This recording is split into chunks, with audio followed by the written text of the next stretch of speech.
You were at Halas Hall for training camp last Thursday, and it was your first excursion up there during the Ben Johnson era? Is that right? It was, yes. I actually have been going back and forth with Ben since he took the job, and obviously he was fantastic from the standpoint of open arms when you're coming up. So I said, I don't want to come up here and watch guys stand around in shorts. You let me know when somebody's going to hit somebody. Was this a padded practice? This was, Coach, they did 3 live drills on Thursday. I mean, it was a one-on-one drill. They did, I call it inside run, which was like a 9-on-7 drill. And then they did some team stuff. And I mean, taking them to the ground, whatever you had to do to keep them out of the end zone type of practice. So I saw a good one, and Ben was great. And I know Dennis Allen and Bill. I mean, I know half their staff. So it was Tony Medlin. Obviously, he's the guy up there that's been there since I was there. Since Coach Ditka's been there. So it was great just to reconnect and get a close up view. Ryan Poles and I walked the field a little bit, and we're talking about players as the practice was going on. So that was cool. So Dave, it's been more than 25 years since you coached a game for the Bears, and I think that it's interesting to me. Before we get to some of your observations, they embrace you.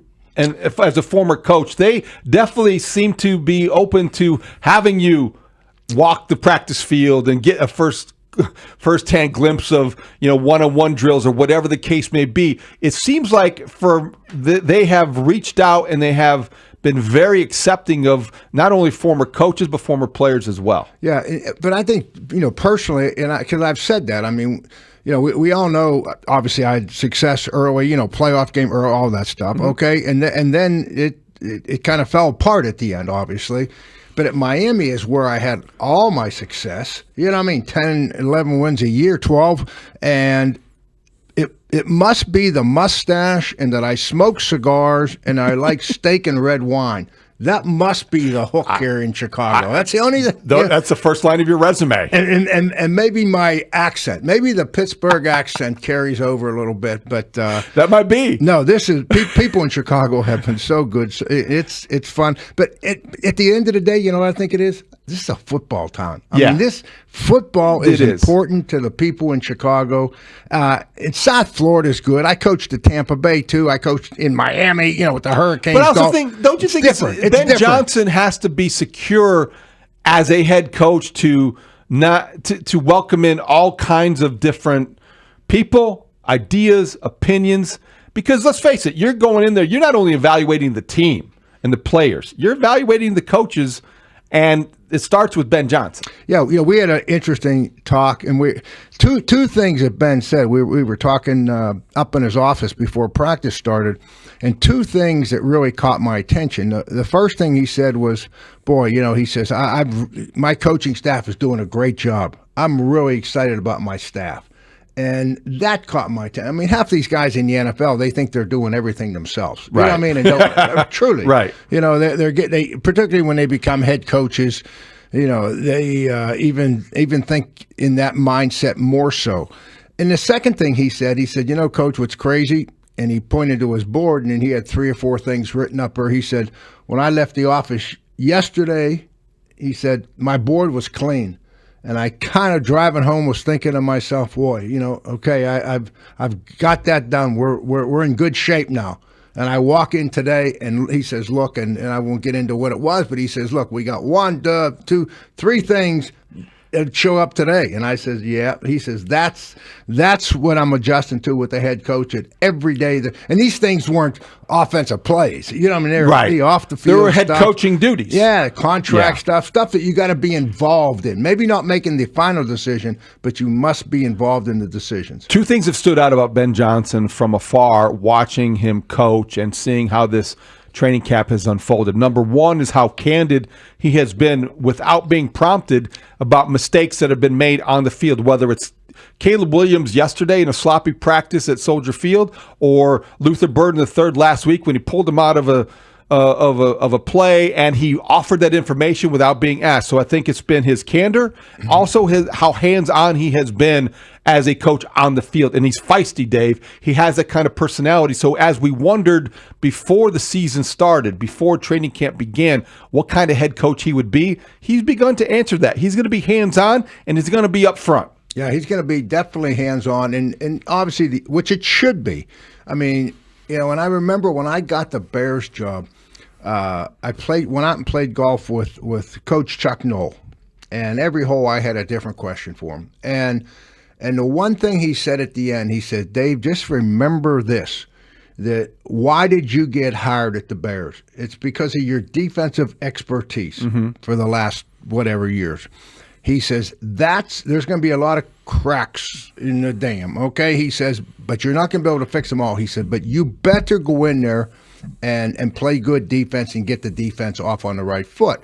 And so I think when you look at Ben Johnson, Ben, why did you get hired? You got hired because of your offensive expertise. And he trusts Dennis Allen. I mean, this thing, he was not. I mean, I was up there, like I say, in the meetings, and I was on the field, and I watched them.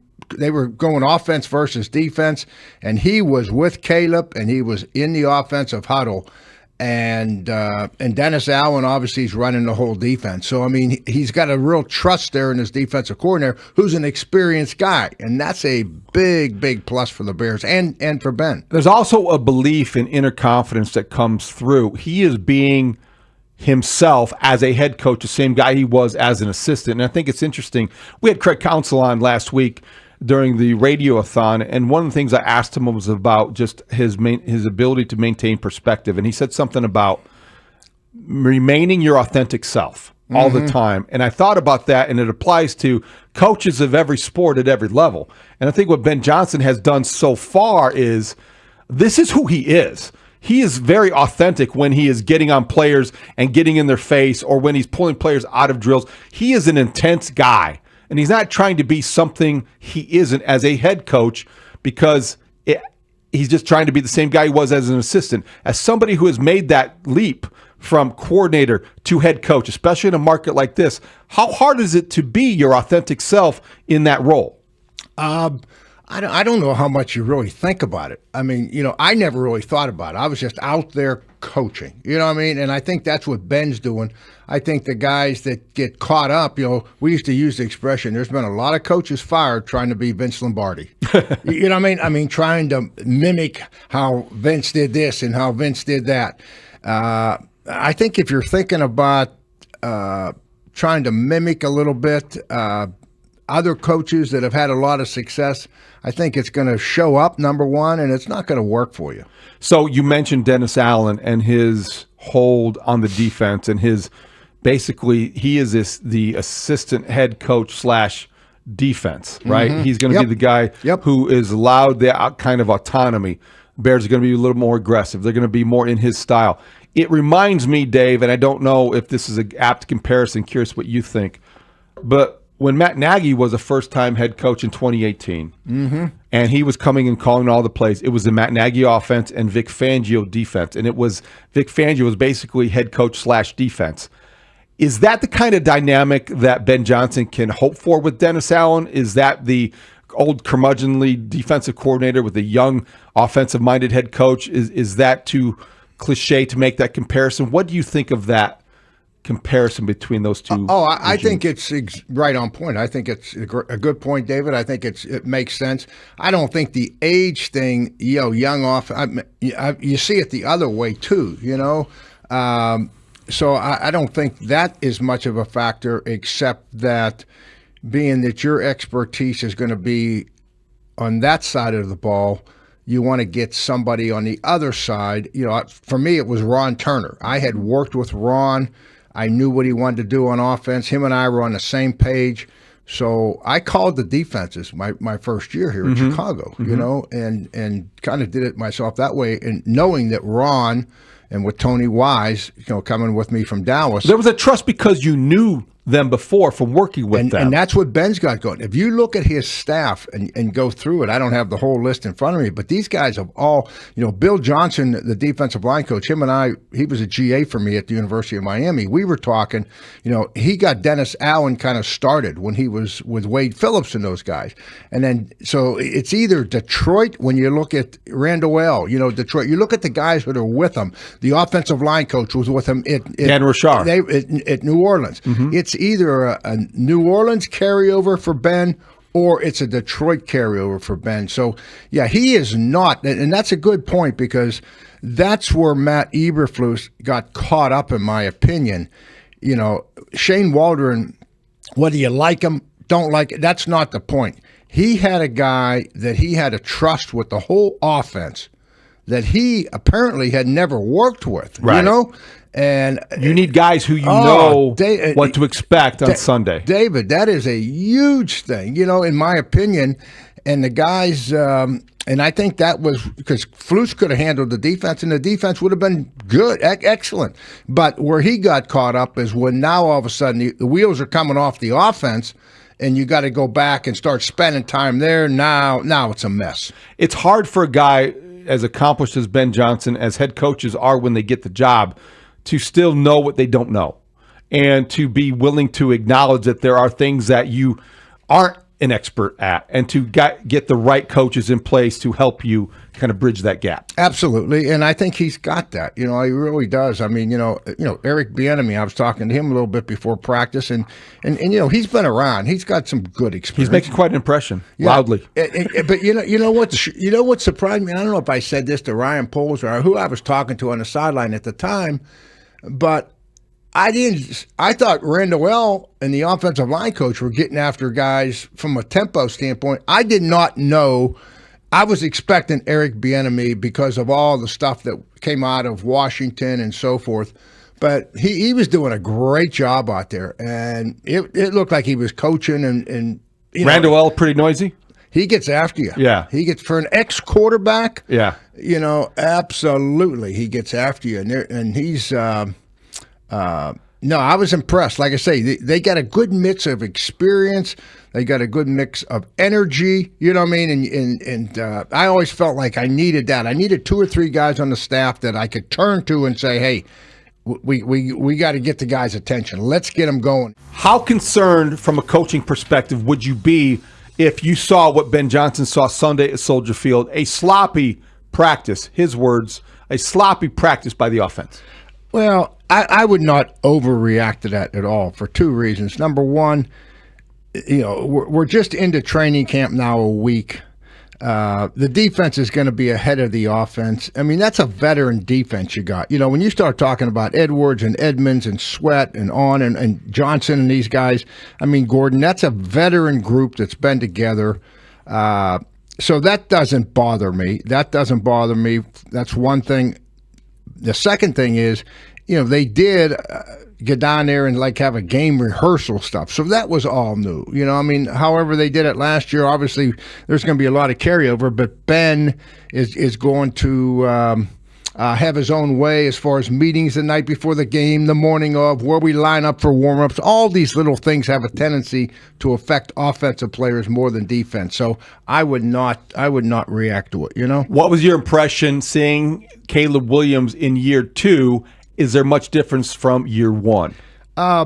Yes. The first snap from center, he was up under center. He was up under center for the first play. We've heard that's not gone so well sometimes. Well, it's going to have to for them to run this offense well. That's the way I would look at it, and I think that's how Ben's looking at it. He was up under center. The tailback was in a dotted position. And I said this earlier in the week to somebody, that's all I needed to see. I could have got in my car and gone home, because that was the big question for me with Ben Johnson. Is he going to do what he did at Detroit, or is he going to become a head coach and now we're going to go to the shotgun and the spread and here we go?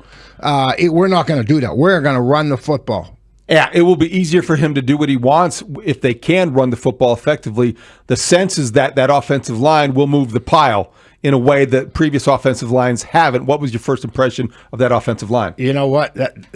Good point, David. That if you said to me what was probably the most impressive thing of the practice, it would have been the offensive line talent, experience, and how they're being coached. I mean, I would put all those things together. They went full speed, live, inside run, as I call it. Big guys against big guys. And I tell you what, the offensive line was moving the defense. There was movement. Now, I'm not talking about blowing them back 5 yards off the ball, but I mean, there wasn't penetration. There was nut guys from the defense in the backfield. This offensive line, it was the most exciting thing probably that I walked away from practice saying, wow, there's an improved position. The biggest competition battle is at left tackle. Ozzy Trapilo and Braxton Jones. Karan Al-Magaji likely a swing guy who will finish third. If you had to choose, it's very difficult to say after one practice, but how do you assess that battle between the veteran in Braxton Jones with 40 NFL starts and Ozzy Trapilo, the second-round pick? Well, I watched one practice, but I would say this, after watching a practice, and I had never seen really Ozzy perform at all, I liked everything about him. You know what I liked about him? And I don't know who has the quickest feet and who's the strongest. I'd have to study these guys in depth more. But I tell you what I liked about him. When they went to a drill, and I was following that group at the time, he was one of the first guys over there. He lined up where he was supposed to line up. He grabbed the bag. He was going to be on defense to start off because he was a young guy. And he was kind of waiting on the coach. I know what we're going to do, coach. I'm ready to go. And, some guys are kind of milling around over there waiting for they're on the clock, so they want to use as much time as they can get into a drill. Not him. I mean, so he caught my attention because I think this guy is all in. He's got great football awareness. Think about it now. He's coming from a team that has a NFL background head coach. Help me out, Boston College. Heffley? No. The offensive. No, not Heffley. No, Bill O'Brien. I'm sorry. O'Brien. Yeah. Bill O'Brien. Yeah. Hafley was there the year before. Mm-hmm. You're right. Bill O'Brien. So you could see that being around an NFL camp wasn't too big for him. So I think it's going to be a battle to the end. I think whoever stays healthy, I think it's going to be, mental mistakes. It's going to be real interesting. We got about 30 seconds left, Dave. The cornerback position unsettled because Jalen Johnson has yet to practice because of injury. I think Nashawn Wright has been a guy they like, but Dennis Allen said the competition is open for both those jobs. What do you think about that spot? You're talking about defensive corner? Yep. Stevenson, and I'm a Miami guy. Stevenson he's going to have to just be like, he's going to find a way to deal with the noise outside or something. You know what I mean? Because I sensed there that, they had open competition, and Terrell Smith got an interception the day that I was there. So, I mean, they look at it like it's open competition, just what you said. I guess what I'm trying to say is I want to say Stevenson because of last year is the guy. I don't think he is. I think it's fair competition, and I think that he's got to get out there and play clean and play smart for him to win the job. I really think so. The other guy that I've got to mention is Tyson Bagent, real quick. When he was in there with the guys, he knows what to do. I mean, this guy, he went 7 for 8 in the one drill, and he was with the second group. But this guy's a football player, and I think everybody on that staff up there and the team knows it. The Bagency is reopened. Dave Wannstedt, thanks for being here.